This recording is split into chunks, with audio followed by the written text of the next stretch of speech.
오늘 우리에게 주시는 말씀 창세기 47장 1절에서 12절까지 말씀입니다.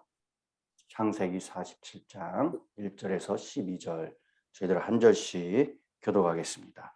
요셉이 바로에게 가서 고하여 이르되 내 아버지와 내 형들과 그들의 양과 소와 모든 소유가 가나안 땅에서 와서 고센 땅에 있나이다 하고 내 형들 중 5명을 택하여 바로에게 보이니 바로가 요셉의 형들에게 묻되 너희 생업이 무엇이냐? 그들이 바로에게 대답하되 종들은 목자이온데 우리와 선조가 다 그러하나이다 하고 그들이 또 바로에게 고하되 가나안 땅에 기근이 심하여 종들의 양떼를 칠 곳이 없기로 종들이 이곳에 거류하고자 왔사오니 원하건대 종들로 고센 땅에 살게 하소서. 바로가 요셉에게 말하여 이르되 내 아버지와 형들이 내게 왔은즉 애굽 땅이 내 앞에 있으니 땅의 좋은 곳에 내 아버지와 내 형들이 거주하게 하되 그들이 고센 땅에 거주하고 그들 중에 능력 있는 자가 있거든 그들로 내 가축을 관리하게 하라. 요셉이 자기 아버지 야곱을 인도하여 바로 앞에 서게 하니 야곱이 바로에게 축복하매 바로가 야곱에게 묻되 내 나이가 얼마냐? 야곱이 바로에게 아뢰되 내 나그네 길의 세월이 130년 이내이다. 내 나이가 얼마 못 되니 우리 조상의 나그네 길의 연조에 미치지 못하나 험악한 세월을 보냈나이다 하고 야곱이 바로에게 축복하고 그 앞에서 나온다. 요셉이 바로의 명령대로 그의 아버지와 그의 형들에게 거주할 곳을 주되 애굽의 좋은 땅 라암셋을 그들에게 주어 소유로 삼게 하고 또 그의 아버지와 그의 형들과 그의 아버지의 온 집에 그 식구를 따라 먹을 것을 주어 공양하였더라. 아멘. 오늘 우리에게 주시는 말씀입니다. 생명의 삶 11월 14일 월요일 말씀입니다. 여러분 다 우리가 미국에 살고 있는데 미국에 오실 때 비자 인터뷰를 통해서 비자를 받아본 경험들이 있으실 것입니다. 마찬가지로 오늘의 본문은 애굽에 이민 온 야곱과 그의 가족들이 애굽 왕으로부터 비자를 받는 그러한 내용입니다.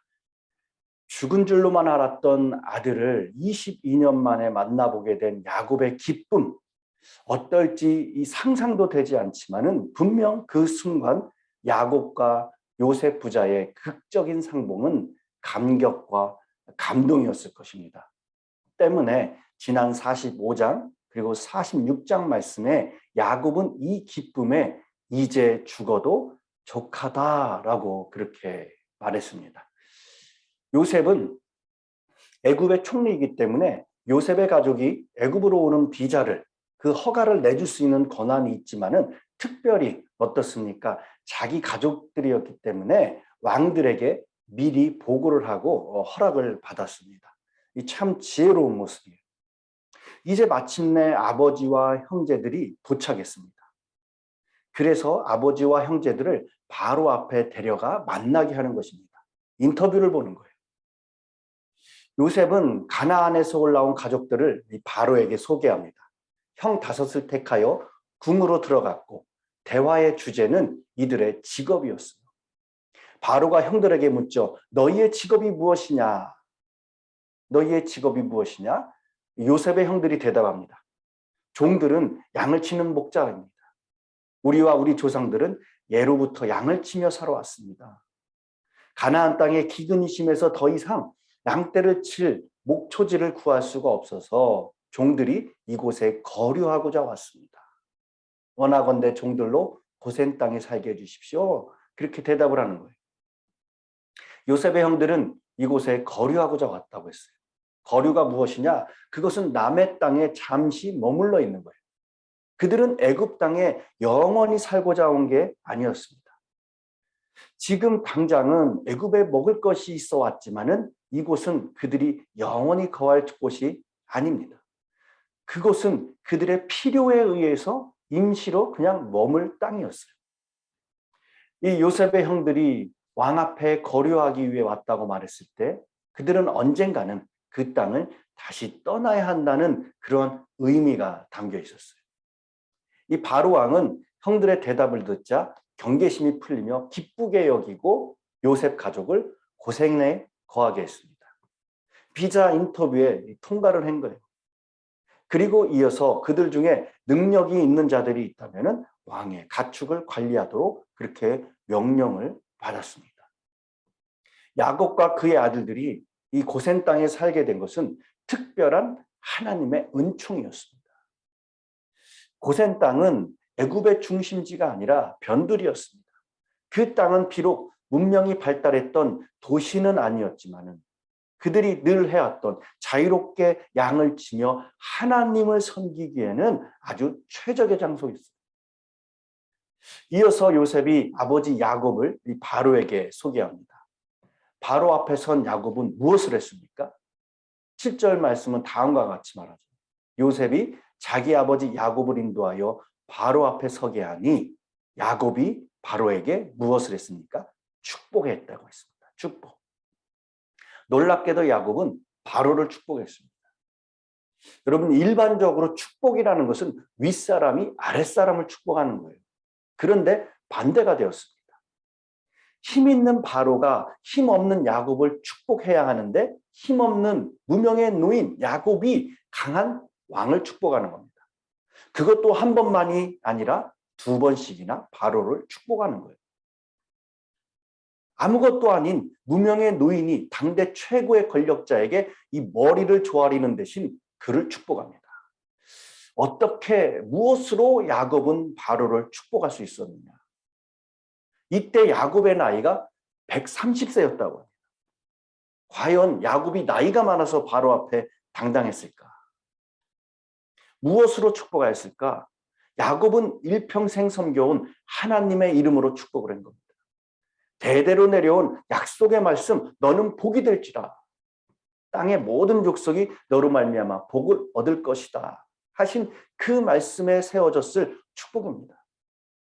야곱은 자신의 인생길을 무엇이라고 오늘 말씀에 표현했습니까? 나그네 길이다라고 했습니다. 그 나그네 길은 결코 평탄하지 않았습니다.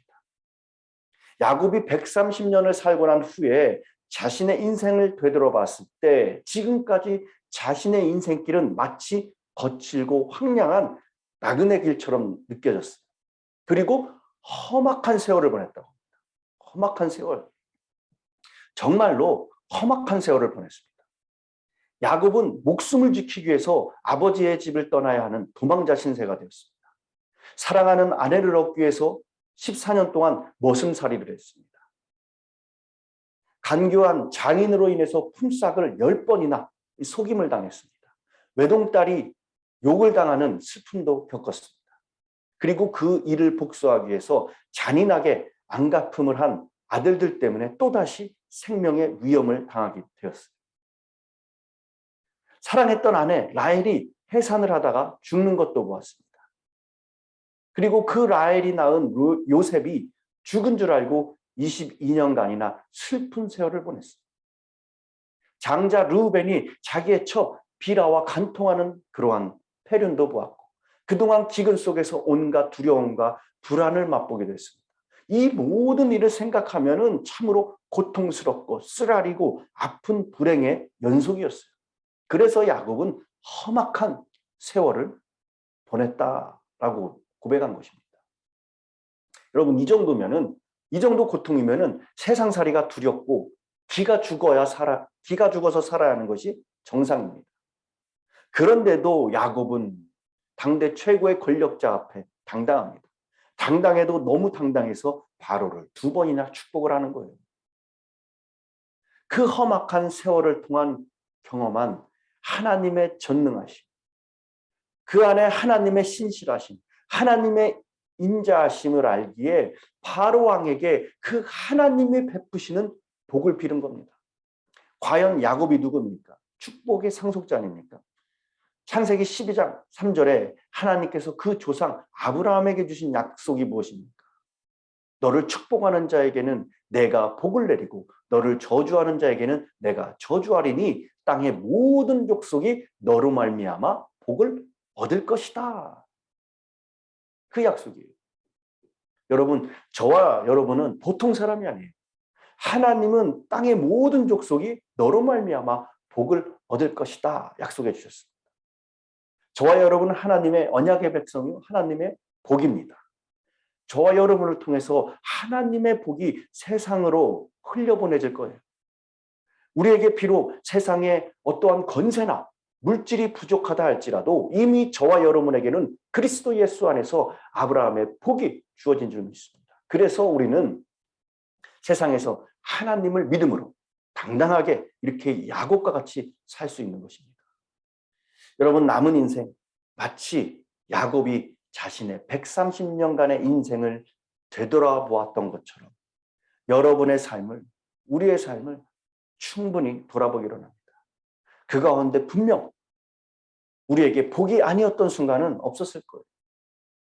야곱은 하나님의 손에 붙들려진 축복된 삶을, 그 인생을, 노후를, 말년을 살았습니다.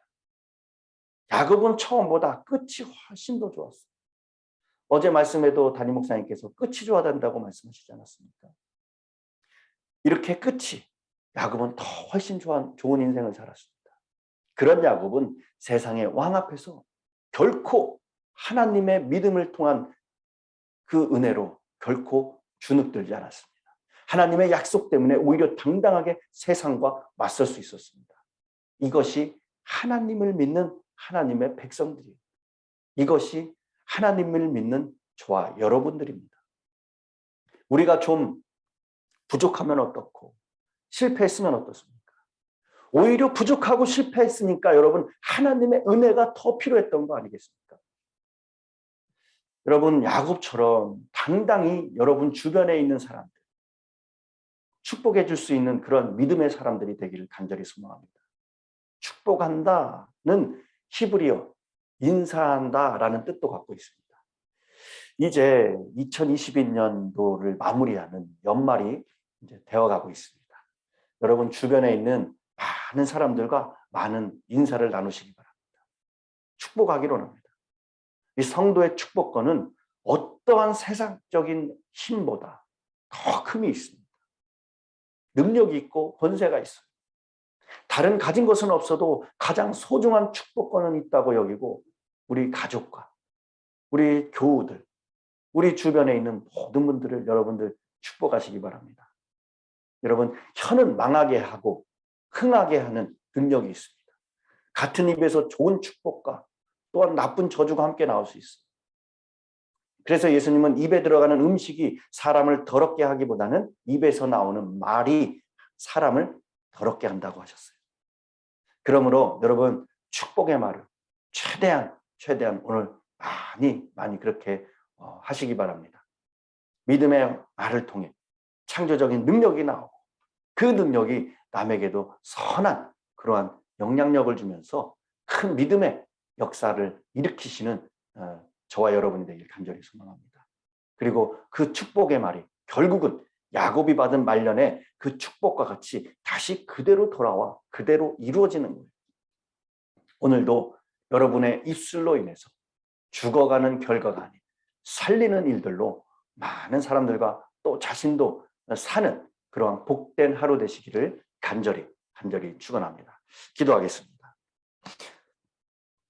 사랑의 하나님, 우리를 거룩한 주의 백성으로 구별하여 주시고 삼아 주셔서 험악한 세월 중에도 믿음으로 일어서게 하시고 지금 이 자리까지 이끌어 주시고 천국을 향해 나가게 하시는 줄 믿습니다. 이 모든 것이 하나님의 은혜임을 고백합니다. 아직 남은 나그네 길에서도 하나님의 섭리와 주권을 철저히 인정하고 살아계신 하나님을 늘 경험하며 어디서 무엇을 하든 누굴 만나든 참된 복을 누리며 전할 수 있는 평화의 도구로 쓰임받게 하여 주시옵소서.